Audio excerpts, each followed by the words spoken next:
Je suis au Credo depuis 1993, donc depuis le début. Et le Credo a été fondé parce qu'à un moment donné, en fait, on parlait beaucoup de fibres, mais on en parlait très mal. Donc on a voulu effectivement un peu clarifier les positions, écrire des guides pour que les gens sachent effectivement ce qu'était la fibre et puissent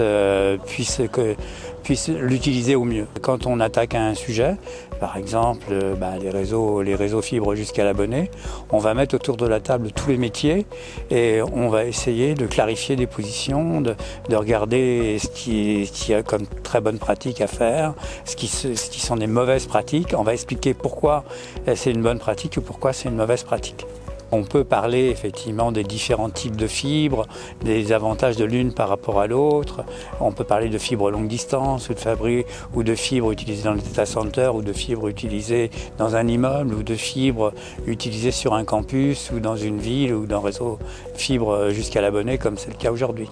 On peut tout de suite d'ailleurs tordre le cou à une idée reçue qui circule quand même pas mal en disant les réseaux FTTH vont être terminés dans 2 ans et il va falloir accueillir un grand nombre de chômeurs.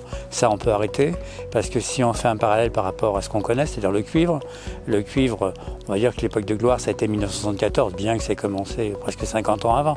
Mais disons que l'époque de gloire c'est 1974. Là aujourd'hui on dit qu'on va le déposer le cuivre et pourtant regardez le nombre de personnes qui travaillent encore sur le cuivre aujourd'hui. Donc on peut imaginer que la fibre, c'est parti pour 50 ans. Est-ce que ce seront exactement les mêmes métiers? Sûrement pas. Sûrement pas.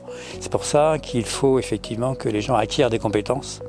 Il ne faut pas mettre des gens dans une boîte fermée en disant vous savez souder de la fibre, souder de la fibre. Il faut aller beaucoup plus loin. Il faut expliquer aux gens qu'il y a plein de métiers et que ces métiers, il va falloir... Je crois que la fibre est encore un secteur où on peut démarrer avec très peu de connaissances et aller très loin en fait. Pour peu qu'on s'investisse, qu'on se donne le mal de comprendre et qu'on parle aux bonnes personnes.